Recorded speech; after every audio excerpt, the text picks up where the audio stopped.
ఇప్పుడున్న ఈ భక్తిని బట్టి, ఇప్పుడున్న ఈ ప్రార్థనలు బట్టి, ఇప్పుడు చేస్తున్న ఈ యొక్క ఆరాధనలు బట్టి, నమ్మిన నమ్మకాన్ని బట్టి, మనకున్న ఆ అనుభవాన్ని బట్టి ఇప్పటికప్పుడు యేసయ్య వచ్చేస్తే ఎదుర్కోగలిగే శక్తి మనకుందా? ఎదుర్కోగలిగే కాన్ఫిడెన్స్ మనకుందా? ఎదుర్కోగలిగే సామర్థ్యం మనకుందా? మన భక్తికి ఉందా? మన ఆరాధనకు ఉందా? లేకపోతే మన వాక్య అనుభవానికి ఉందా? ఆయన ఎదుర్కోగలిగే కెపాసిటీ మనకుంది అనేవాళ్ళు ఎవరున్నారు? ఇది వాస్తవం. యేసయ్య రెండవ రాకడ రాబోతున్న విషయం వాస్తవం. ఆయన వచ్చినప్పుడు మధ్యాకాశమందు ఆ సంఘాన్ని పిలవడానికి ఆయన సిద్ధపడటం వాస్తవం. ఇవన్నీ వాస్తవం. లేఖనం చెప్పింది నెరవేరబడుతుంది. ఏదో నామకంగా మీ చేత నేను ఆరాధన చేయించి, ఏదో నామకంగా మీరొచ్చి, ఏదో నామకంగా ప్రభువుని ఆరాధిస్తే ఆ టైంకి సరిపోతామా మనము అనేది ఈవేళ మన మదిలో మెదలాల్సిన ప్రశ్న. ఇప్పుడు చేస్తున్న ఈ భక్తి సరిపోద్దా? ఇప్పుడు వెళ్తున్న ఈ మార్గం సరిపోద్దా? నేను యేసుప్రభు నమ్మకపోవటం వల్ల, యేసుప్రభు నమ్మినా సరిగ్గా అనుభవించకపోవటం వల్ల ఆయన ఎదుర్కోగలటం సరిపోద్దా అనే ప్రశ్న మీ అందరికీ ఉండాలి. ఇక్కడ ఉన్న పిల్లలకి మొదలుకొని పెద్దల వరకు ఉండాలి. ఇక్కడున్న యవనస్తులు మొదలుకొని పెద్దల వరకు అందరికీ ఉండాలి. యేసయ్య రాకడ రాబోతున్నది.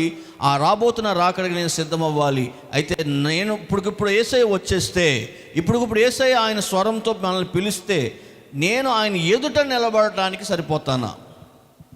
This the big $1 billion questions అనమాట. చాలా ఉన్నతమైన ప్రశ్న ఇది. ఇది ఉంటే చాలు, మీకు సరైన వాక్య లేఖనంలోకి వస్తారు. ఈ ప్రశ్న మీ మదిలో పడితే చాలు. అందుకే సరైన మార్గంలోకి వస్తారని నేను ఈ విషయాన్ని మీకు పైకెత్తాను. ఇక్కడ ప్రభువే చెప్తున్నాడు. ఇది ఎవరో చెప్పట్లేదు, సాక్షాత్తు వాక్యంలో యేసయ్య చెప్తున్నాడు. ఆయన ఎదుట నిలబడటకు శక్తి గలవారగునట్లు మీరు రెడీ అవ్వండి. ఎలా రెడీ అయ్యేది? ఎట్లా నేను ఆయన ఎదుర్కోవటానికి శక్తి పొందుకునేది? నాలో ఇప్పుడున్న భక్తి నాకు కాన్ఫిడెన్స్ ఇవ్వట్లేదు. నేను చేస్తున్న ఈ ఆరాధన, నేను చేస్తున్న ఈ భక్తి ఆయన ఇప్పుడు ఎదుర్కోవటానికి నా దగ్గర ఉన్న ఈ భక్తి సరిపోతా నాకైతే డౌట్గానే ఉంది. దేవుని ప్రమేయానికి అప్పగించుకోకుండా ఎవరికి నచ్చినట్టుగా వారు ఉంటున్నారు కాబట్టి ఈ డౌట్ వస్తుంది చాలామందికి. నేను సరిపోనేమో, నేను ఆయన ఎదుర్కోవటానికి సరిపోనేమోనని. కానీ వాక్యం చెప్తుంది, మీరు ఆయన ఎదుర్కోవాలి అని అంటే, మీరు ఆయన ఎదుర్కోవటానికి తగు శక్తి పొందుకోవాలంటే నెంబర్ 1 పెర్ఫెక్ట్ పని ఏంటనంటే మీరు దేవుని ఆత్మకు అప్పగించుకోవాలి. చెప్పండి, ఎవరికి అప్పగించుకోవాలి? ప్రభు ఆత్మకు అప్పగించుకోవాలి. ఎందుకని నేను అప్పగించుకోవాలి చెప్తాను వినండి. ఈ మత్స్యమైన ఈ శరీరము జీవము చేత మృంగివేయబడాలి అని అంటే ముందు నువ్వు అనుమతి ఇవ్వాలి. నువ్వు అనుమతి లేకుండా, నీ అనుమతి లేకుండా ఏదో దయ్యం మీద పడినట్టుగా దేవుడు ఏం చేయడు. దయ్యాలు చూడండి, మన అనుమతి తీసుకుని రావాయి, వచ్చేస్తే మీద ఆలిపోతూ ఉంటాయి. ఇలా అప్పటి వరకు బాగానే ఉంటారు, అప్పుడు ఇలా కళ్ళు అలా తెస్తూ ఉంటారు. ఈ దయ్యాలు చేసిన పని దేవుడు చేయడు. దేవుడికి చాలా డిగ్నిటీ ఉంది. ఆయన ఉన్నతమైన శ్రేణి కలిగిన వాడు. నీ అనుమతి తీసుకుంటాడు ఫస్ట్. నీకు ఇష్టమేనా నీ శరీరము, ఈ శిథిలమైన నీ శరీరము నా వద్దకు రావటానికి, మార్పు చెందడానికి నీకు ఇష్టమేనా అని దేవుడు చూస్తాడు. కాబట్టి ఈ యొక్క శిథిలమైన ఈ గుడారంకు అనుమతి, ప్రభువా నువ్వు నన్ను ఒక్కసారి జ్ఞాపకం చేసుకో, నీకు అప్పగించుకుంటున్నాను, నువ్వేం చేయమంటే అది చేస్తాను, నీకు అప్పగించుకుంటున్నాను. ఈ మత్స్యమైన ఈ గుడారం మట్టిలో కలిసిపోకుండా నీ వద్దకు వచ్చేటట్టుగా నీ సహాయం నాకు దయచేయనని మనం ఆ ఆత్మకు అప్పగించుకుని ఎడలా అప్పుడు ఆ ఆత్మ ద్వారా మనకేమవుతుందంటే మార్పు చెందుతాం. అంటే మన నోటి నుండి పాడైపోయిన మాటలు రాకుండా, మన యొక్క ఆలోచనల నుండి శిథిలమైపోయిన తలంపులు రాకుండా, నిరుత్సాహపడిపోయిన తలంపులు రాకుండా, ఈ లోకంలో వ్యర్థతను బాంకుని దేవుకుని తినేటట్టుగా అనుభవించేటట్టుగా చేయకుండా మనం ఇక్కడి వారం కాదు, మనం ఇది శాశ్వతం కాదు, పరసంబంధమైన వారమని నిత్యము దేవుని ప్రేమను, నిత్యము దేవుని దయను, నిత్యము దేవుని క్షమాపణను, నిత్యము దేవుని ఆరాధనను, నిత్యము దేవుని యందు అనుభవించే విధానాన్ని, విశ్వాసాన్ని, ప్రోత్సాహతని, ఉన్నతమైన పరిశుద్ధతను అనుభవిస్తూ ఆ రాకడకై ఎదురు చూసే వారంగా ఉంటాం. ఎప్పుడు? మనం అప్పగించుకున్నప్పుడు. పరసంబంధమైన అనుభవం, ఆ ప్రతిబింబం కనబడేటట్టుగా జీవిస్తాం. మనం పరలోకం అక్కడుంటే దాని నీడ మన మీద ఉన్నట్టుగా జీవిస్తాం. స్తోత్రం చెప్తాం దగ్గరగా. అందుకే అంటుంది బైబిలు, ఇట్లా మనము దేవునికి అప్పగించుకున్నప్పుడే ఈ మర్త్య గుడారము, శిథిల గుడారము జీవం చేత కప్పబడుతుంది. ఇలా కప్పేవాడు దేవుడు. అలా కప్పిన తర్వాత దేవుడు తనకు నచ్చినట్టుగా ఎలా మార్చుకోవాలో అలా మార్చేవాడు. కానీ లోపం ఎక్కడరా అంటే మనం అప్పగించుకోము. అదే సమస్య. మనం అప్పగించుకోం, దేవుని ఆత్మకు అప్పగించుకోం. యేసుక్రీస్తు వారి రాకడలో మిస్ అయ్యే వాళ్ళు ఎవరు అని అంటే ప్రత్యక్షంగా చెప్పొచ్చు, అప్పగించుకోకుండా సొంత పెత్తనాలు చేసేవాడు. సొంత పెత్తనాలు, బుర్రకు తట్టినట్టుగా చేసేయటం, ఎలా కావాలితే అలా వెళ్ళిపోవటం, ఎలా పడితే అలా చేసేయటం. ఒక నియమం లేదు, నిబంధన లేదు, క్రమం లేదు, పరిమాణం లేదు, పద్ధతి లేదు. దేవుడు అన్నవాడు ఒకడు ఉన్నాడు, ఆయనను చూస్తున్నాడు, ఆయనకి ఇష్టమైనది నేను చేస్తున్నానా లేదా, ఈ పద్ధతే లేదు వాళ్ళకి. ఎలా పోతే అలా పోతారట. సో వాక్యం అందుకే సెలవిస్తుంది, దేవుణ్ణి నమ్మిన ప్రతి ఒక్కరూ, ప్రభువు మీద ఆధారపడ్డ ప్రతి ఒక్కరూ ఆయనకి అప్పగించుకోవాలి. అప్పుడు పద్ధతి నేర్పుతాడు దేవుడు. ఇట్లా కాదు నువ్వు మాట్లాడేది, ఇట్లా కాదు నువ్వు ప్రవర్తించేది, ఇట్లా కాదు నువ్వు ఆలోచించేది, ఇట్లా కాదు నువ్వు వెళ్ళేది, ఇట్లా కాదు నువ్వు ప్రేమించేది, ఇట్లా కాదు నువ్వు యొక్క లోకంలో ప్రవర్తించేది. అప్పగించుకున్న వాళ్ళందరినీ ఆయనకి నచ్చినట్టుగా నడిపిస్తాడు. కొంతమందికి నచ్చక దారిలో చేదు వదిలేస్తారు దేవుడిది. కొంతమందికి దేవుడు నడిపింపు నచ్చదండి, అనుకున్నట్టుగా ఉండదు. మరి అనుకున్నట్టుగా ఉండదు, దారిలో చేయి వదిలేస్తారు, చేయి వదిలించేసుకుని వచ్చేస్తారు. నష్టపోయేది మనమే. కాబట్టి ప్రభు వాక్యం ద్వారా సెలవిస్తున్నాను, అకస్మాత్తుగా వచ్చే ఆ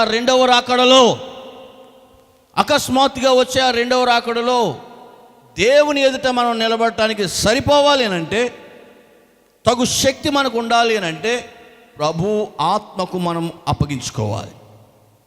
ప్రభు ఆత్మకు అప్పగించుకున్నప్పుడే మన ఈ మర్త్య శరీరంపై దేవుడు తన జీవం చేత కప్పి ఈ లోక సంబంధమైన లోపాలన్నింటినీ సరిచేసి తన రాజ్య వారసులుగా తయారు చేసే బాధ్యత ఆయనే తీసుకున్నాడు. దేవునికి స్తోత్రం చెప్దాం. దేవునితో ఉంటే తప్ప మనం ఈ ప్రపంచంలో యేసయ్య రాకడని ఎదుర్కోవడానికి శక్తి గల వారంగా అవ్వం. దేవునితో ఉండాలి ఖచ్చితంగా. దేవునితో ఉంటేనే ఆయన రాకడకు సరిపోయే వారం అవుతాం, ఆత్మకు అప్పగించుకున్నప్పుడు. బైబిల్ ఏమంటుంది? ఆయన ఎదుట నిందారహితంగా నిలబెట్టడానికి, మిమ్మల్ని పరిశుద్ధపరచడానికి దేవుడే నడిపిస్తున్నాడు. ఎందుకంటే ఆయన నమ్మదగినవాడు. చెప్పండి, ఆయన ఎలాంటి వాడు? నిన్ను పిలుచుకున్నప్పుడే ఆయన ఉద్దేశించుకున్నాడు. నేను పిలుచుకున్న నువ్వు ఎలాంటిదానివో, నీ బతుకులు ఎలాంటిదో, నీ లక్షణం ఎలాంటిదో, నీ వంకర బుద్ధి ఎలాంటిదో, నువ్వు తిరిగిపోయే తత్వం ఎలాంటిదో, దాని ద్వారా వచ్చే ఇబ్బందులు ఎన్నో, మళ్ళీ ఆయనకి ఎన్ని గాయాలు తగులుతాయో, మళ్ళీ ఆయనకి ఎన్ని ఇబ్బందులు ఎదురవుతాయో, ఇవన్నీ తెలియక నిన్నేం కేకలా.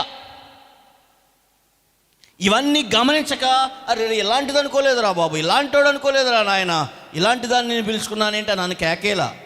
నీ గురించి ఓర్పు కలిగి ఉండడానికి సిద్ధపడ్డాడు. నిన్ను ప్రేమించి నువ్వు ఎంత వ్యతిరేకించినా ఆ ప్రేమతో పిలవటానికి సిద్ధపడ్డాడు. ఓపిక కలిగి ఉండడానికి సిద్ధపడ్డాడు. ఆలోచన కలిగి ఉండడానికి సిద్ధపడ్డాడు. నిన్ను హక్కును చేర్చుకోవడానికి సిద్ధపడ్డాడు. చీ అని చేదరించుకున్నా, నువ్వు చీ అని చేదరించుకున్నా నేను దరి చేర్చుకోవడానికి సిద్ధపడుతున్నాడు. ఆయన ప్రేమ అంత గొప్పది. నిన్ను సిద్ధపరచాలి. నిన్ను వదిలేసి మట్టిలో కలిపేయాలంటే ఆయనకి ఒక క్షణం మాత్రం పట్టదానికి. కానీ నిన్ను మట్టిలో కలిసిపోవడానికి దేవుడు నిన్ను వదిలేయలేదు. ఆయన ఎంత బాధ్యత తీసుకున్నాడో మీకు వివరిస్తున్నాను ఈ మధ్యాహ్నం వేళ. ఎంత ప్రేమిస్తున్నా దేవుడికి అప్పగించుకోకుండా ఎందుకు ఈ లోకంలో మీ యొక్క జీవితాలు అప్పగించుకుంటున్నారు? ఎంత ప్రేమిస్తున్నా దేవుడికి మీరు అప్పగించుకోకుండా ఎందుకు ఈ లోకంలో ఉన్న వ్యర్థతని అప్పగించుకుంటున్నారు? ఎంత ప్రేమిస్తున్న దేవా నీకే నా జీవితం, నువ్వు ఎలా అంటే అలా నడుస్తానని ఆయన వైపు మీరు చూడకుండా ఎందుకు లోకం వైపు చూస్తున్నారు? ఎందుకు ఈ లోకస్తుల్లో జీవిస్తున్నారు? వాళ్ళలో మీరు బ్రతకాలని ఆలోచిస్తున్నారు. క్షయత నుండి అక్షయతకు తీసుకెళ్ళటానికి, మర్త్యం నుండి అమర్త్యం వైపు తీసుకువెళ్ళటానికి, ఈ పాడైపోయిన శిథిలమైన గుడారాన్ని శాశ్వతమైన ఆశీర్వాదం కలిగిన ఆ పరభాగ్యం ఇవ్వటానికి దేవుడే పూనుకుని దేవుడే సహాయం చేస్తున్నప్పుడు నువ్వే ఉన్నావు ప్రభువా, నీ చేతికి నేను అప్పగించేసుకుంటున్నానని ఎందుకు అనలేకపోతున్నావు మనలో చాలామంది. ఎంతకాలం కావాలి? ఎంతకాలం నా నామాన్ని అవమానానికి మారుస్తారు మీరు? ఎంత టైం ఇస్తే మీరు మారుతారు? ఆలోచించండి. ఎంత టైం ఇచ్చినా అంతే. ఇంకొక రోజు ఆయన, ఇంకొక సమయం, ఇంకొక ఆనందం, ఇంకొక సంతోషం అంటా పోతామే కానీ ప్రభువా ఇదిగో ఇప్పుడే, మించిపోయిందేం లేదు, ఇప్పుడే ఉన్న ఫలాన్నే ఇప్పటికిప్పుడే నా జీవితాన్ని నీకు అప్పగించుకుంటున్నాను. ఐఎమ్ సరెండరింగ్ టు యూ, నీకు అప్పగించేసుకుంటున్నాను అన్న వాళ్ళు లేరండి ఈరోజు. అప్పగించుకోవడానికి 100 కారణాలు, 100 సాకులు. నువ్వు అప్పగించుకుంటావని కలవరి శిలువలో ఆయన ప్రాణత్యాగానికి ఆయన అప్పగించుకున్నాడు, ఆ మరణానికి అప్పగించుకున్నాడు. నువ్వు ఆయనకు అప్పగించుకుంటే దీవించబడతావని ఆయన మరణానికి అప్పగించుకున్నాడు. నువ్వు ఆయనకు అప్పగించుకుంటే ఆ పరభాగ్యానికి వస్తావని ఆయన అన్యజనులకు అప్పగించుకున్నాడు. నువ్వు అప్పగించుకుంటే పరలోకంలో దీవించబడి వర్ధిల్లబడతావని ఆయన దూషణకారులకు అప్పగించుకున్నాడు. నువ్వు బాగుపడాలని, నువ్వు స్వస్థపడాలని, దీవించబడాలని ఆయన దెబ్బలకు అప్పగించుకున్నాడు. మరి నువ్వెందుకు లోకానికి అప్పగించుకోవడం నాకు అర్థం కావట్లేదు. అప్పగించుకోండి. ఆయన మిమ్మల్ని పిలిచిన పిలుపుకు పిలిచిన వాడు నమ్మకమైన వాడు కనుక మిమ్మల్ని ఆ రీతిగా సిద్ధపాటు చేయడానికి సిద్ధంగా ఉన్నాడు దేవుడు. అప్పగించుకోండి. రెండవదిగా ప్రభు వాక్యం సెలవిస్తుంది, ఆయన రెండవ రాకడికి మనం శక్తి పొందుకోవాలంటే ఒకటి ఆయన ఆత్మకు అప్పగించుకోవడమే కాదు, రెండవదిగా మనము మెలకుగా ఉండి దేవునితో సహవాసం చేయటం. మెలకుగా ఉండటం అంటే యేసయ్య రాకడకే సిద్ధముగా ఉండటం అని అర్థం. మెలకుగా ఉండటం అంటే మనము దేవుని రాకడకి ఏమాత్రము కూడా తీసిపోయే వాళ్ళ, మనము పనికిరాని వాళ్ళ ఉండకుండా ఆయన రాకడ వస్తుందని ఒక దృక్పథం, ఒక దృష్టి, ఒక స్పర్శ, ఒక ఆలోచన మనలో కలిగి ఉండాలి. ఆయన రాకడకై మనము మెలకుగా ఉండాల్సిన మనస్తత్వం ఉండాలి. మనము చీకటి వారముగా ఉండకూడదు. అది ఇక్కడ వాక్యం. చీకటి మనస్తత్వంతో జీవించకూడదు. చీకటి కలిగిన వాడుగా ఉండకూడదు. మనలో ఎప్పటికప్పుడు వెలుగు ఉండాలి. ప్రేమ అనే వెలుగు ఉండాలి. ఆ చక్కటి దేవుని పరిశుద్ధత అనేది వెలుగు ఉండాలి. దేవుని యందు కనికరం పొందుకుని ఇతరులను కనికరించే వెలుగు ఉండాలి. చీకటితో ఉండకూడదు. మన బుద్ధి నిద్రపోకూడదు, మన జ్ఞానం నిద్రపోకూడదు, మన ఆలోచన నిద్రపోకూడదు, మన ప్రేమ నిద్రపోకూడదు, మన క్షమాపణ నిద్రపోకూడదు, మన యొక్క దయ నిద్రపోకూడదు, మన పరిశుద్ధత నిద్రపోకూడదు. ఎంత విచిత్రమైన విషయాలు కదా ఇవి. మన ఆలోచన నిద్రపోకూడదు. ఇవేవి నిద్రపోకూడదు. చురుకుగా ఉండాలి. ఎప్పటికప్పుడు కళ్ళు తెరిచే ఉండాలి ఇవన్నీ. అందుకే ఇక్కడ ఏమంటున్నాడు, రక్షణ నిరీక్షణ మీకు హెల్మెట్గా, మీకు ప్రొటెక్షన్గా ఉండాలి. విశ్వాస ప్రేమ అనేది మీకు అడ్డు పెట్టేదానిగా ఉండాలి. ఎప్పటికప్పుడు ఇవన్నిటిలో మీరు మెలకుగా ఉండాలి. కానీ ఇవి చాలామందికి లేవు. అందుగురించే ఈవేళ అందరూ కూడా నిద్రపోయే వాళ్ళంగా, ప్రేమ చూపడంలో మందంగాను, క్షమాపణ చూపించడంలో మందంగాను, విశ్వాసంలో మందంగాను, వాక్యం వినే విషయంలో మందంగాను, చేసే విషయంలో మందంగాను, కొవ్వు పట్టిన వాళ్ళంగాను జీవిస్తూ ఉన్నాం. ఆయన రాకడికి మెలకు లేని వారుగా ఉన్నాం. మీరు మందులుగా ఉన్నారు కాబట్టే వాక్యానుసారంగా మీరు ప్రవర్తించడం లేదు. వాక్యం విని అనుభవం చేసి అనుభవ సారంతో మీరు జీవించినలా చిన్నపిల్లల్లా ఉండరు, పెద్దవారు అవుతారు. మీరు పరిపక్వత చెందిన వారు అవుతారు. మందులుగాను నిద్రపోయే వాళ్ళుగా ఉంటే మీలో పరిపక్వత రాదు. మెలకుతనం మనలో పరిపక్వత తీసుకొస్తుంది. ఆయన రాకడకు వచ్చినప్పుడు నేను ఎలా ఉండాలో మెలకుతనం తెలుస్తుంది. ఆ మెలకు లేదు. ఇక్కడదే చెప్తున్నాడు, విశ్వాసం వచ్చేటప్పటికి నిలకడగా ఉండాలి. ఎంత విశ్వాసం చూపించినా నా వల్ల కావట్లేదని భుజాలు దించేసి ప్రార్థన, నా వల్ల కావట్లేదు, నా పని అయిపోయింది అనేటట్టుగా ఉండకూడదు. మెలకుగా ఉండాలి, స్ట్రైట్గా ఉండాలి, విశ్వాసంలో నిలకడగా ఉండాలి, పౌరుషం కలిగి ఉండాలి. ఎలా ఉండాలండి? మనలో కొంతమందికి తెలియని విషయం ఇది. పౌరుషం అంటే ఏంటో తెలియదు కొంతమందికి. పౌరుషం దేంట్లో చూపించాలో దేంట్లో చూపించకూడదో తెలియదు.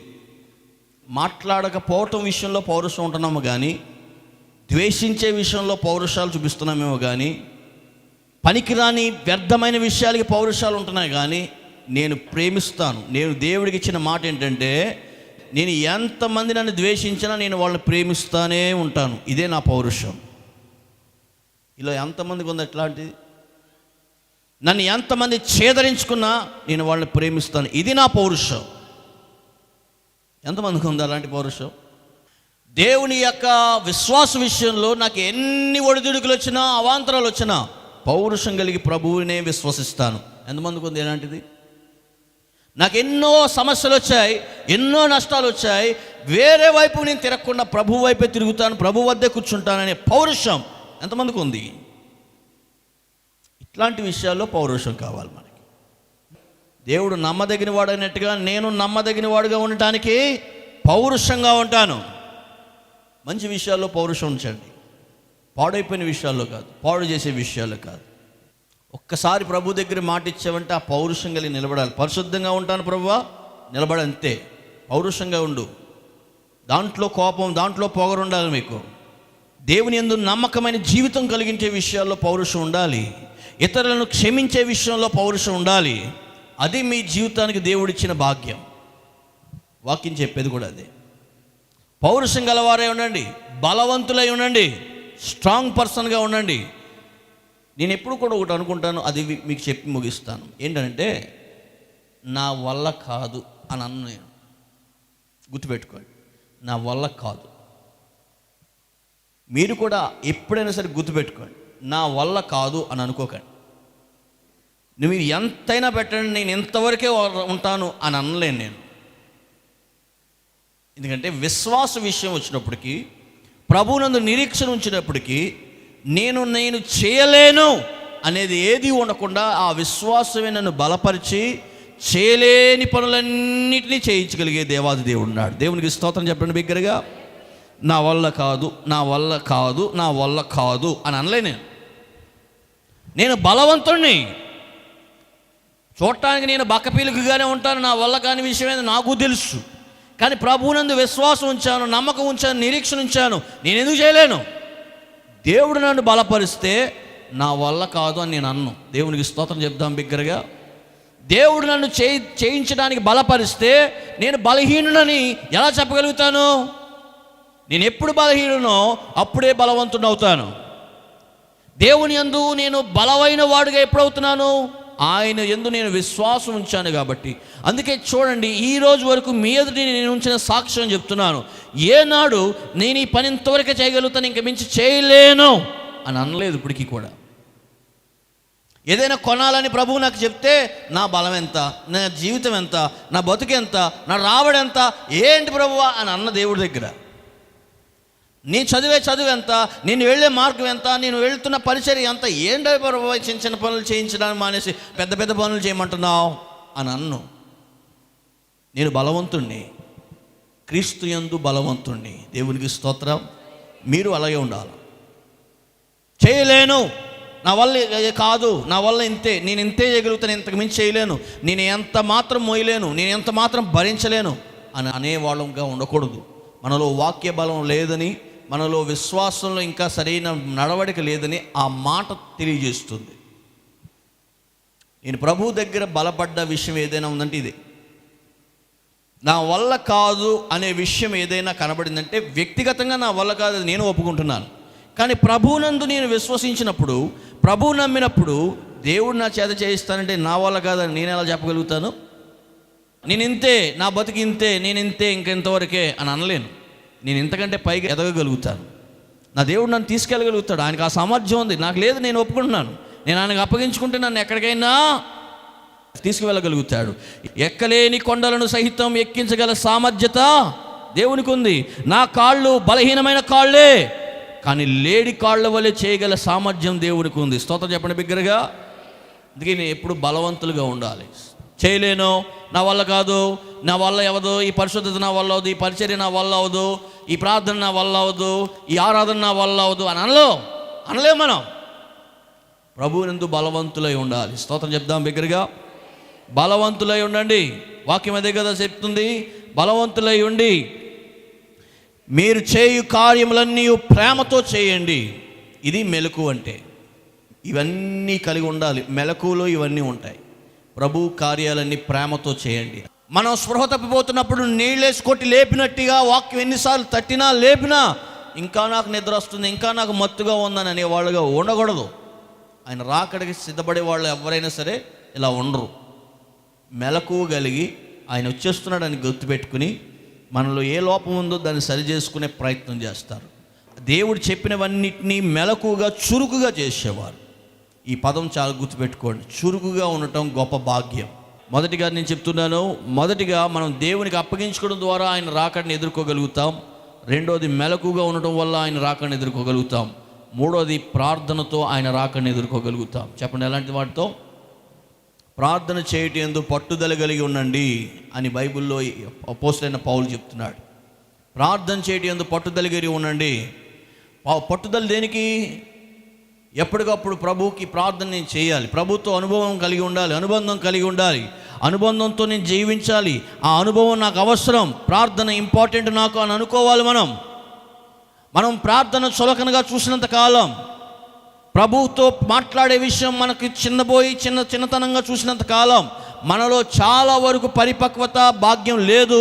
మనలో చాలా వరకు దేవునితో అనుబంధం తక్కువే అని నేను చెప్పగలుగుతాను. ప్రార్థన చేయని ఆ పెదవులు, ప్రార్థన చేయని ఆ హృదయం, ప్రార్థన చేయని ఆ మోకాళ్ళు, ప్రార్థన చేయని ఆ ఆలోచనల, ప్రార్థనతో ప్రభుతో మాట్లాడిన వారు ఎలా పరసంబంధమైన భాగ్యం పొందుకుని అక్కడికి వెళ్ళి ఆ నిత్య మహిమ కలిగిన యేసయ్యను చూడగలుగుతారు, ఆయనతో మాట్లాడగలుగుతారు? ఎలా? మీరు ఆలోచించారు. ఇప్పుడు మీరు ప్రార్థన చేయకుండా ఈ లోకంలో వ్యర్థతగా జీవించే ఆ ప్రతి ప్రయత్నం బట్టి ఎలా మీరు దేవుని ఎదుర్కోగలుగుతారు చెప్పండి నాకు. మత్తయి సువార్త 26:41 ఈ మాట మనం చూడగలుగుతాం. మీరు మెలకువగా ఉండండి, శోధనలో ప్రవేశించుకున్నట్లు మెలకువ కలిగి ప్రార్థన చేయండి. ప్రార్థన చేయకపోతే ఖచ్చితంగా సాతానుగాడు శోధనలో పడతాం.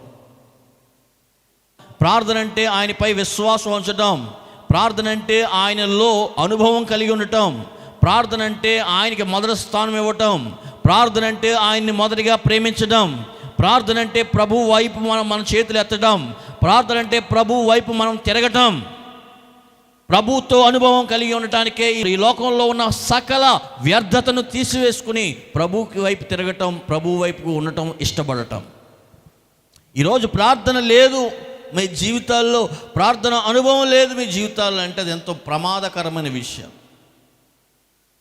మీరు ఈరోజే ప్రార్థన చేయకపోతే, మీరు ఈరోజే ప్రభువుకి మనవి చేసుకోకపోతే, కష్టకాలం వచ్చినప్పుడు, బాధ వచ్చినప్పుడు, వ్యాధి వచ్చినప్పుడు, ఎవడు సహాయం చేయనప్పుడు, ఎవడు కూడా మిమ్మల్ని మీ జీవితాల్ని పట్టించుకున్నప్పుడు, మీరు వ్యాధంతో, గుండెంతో, భారంతో, బరువుతో ఉన్నప్పుడు మీరు ఎవరికి చెప్పుకోగలుగుతారు?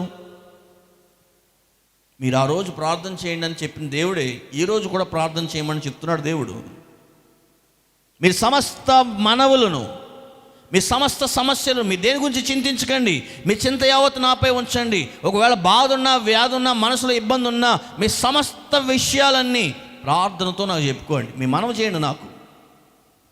అప్పుడు సమస్త జ్ఞానమునకు మించిన సమాధానం, యేసయ్య సమాధానం మీకు కావలిగా ఉండి మీ హృదయ తలంపులను పాడవకుండా కాపాడుతుందట. ప్రార్థన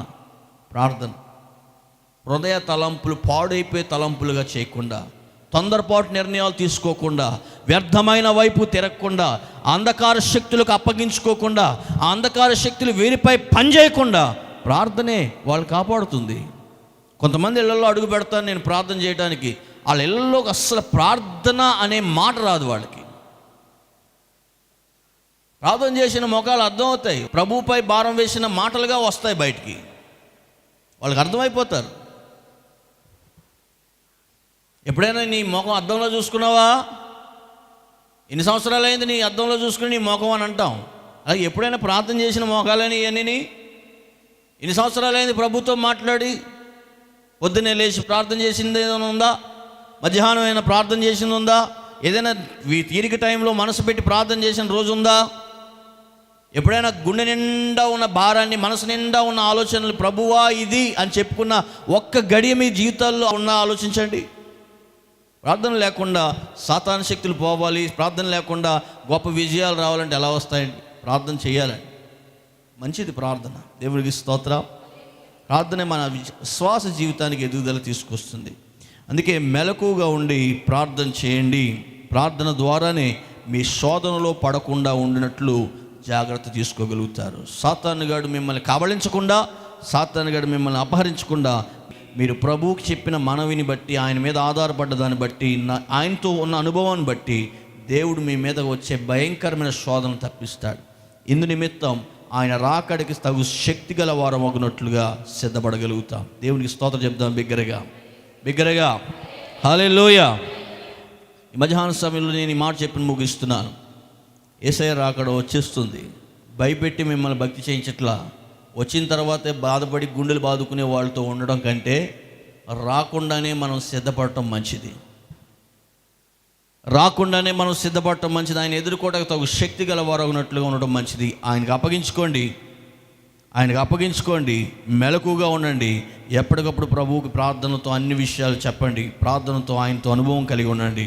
ఇట్లా దేవునితో అనుభవం కలిగి ఆయనతో సహవాసం, సహజీవనం జీవిస్తే దేవుని దగ్గర మనము నిలబడటానికి తగు శక్తి గల వారం అవుతున్నాం. ఈ మాట ప్రకారంగా దేవునిలో బలపడండి, స్థిరపడండి. దేవుడి వాక్యాన్ని మీ అనుదిన జీవితాల్లో ఫలింపచేయునుగాక. తలలు వంచండి, ప్రార్థన చేసుకుందాం.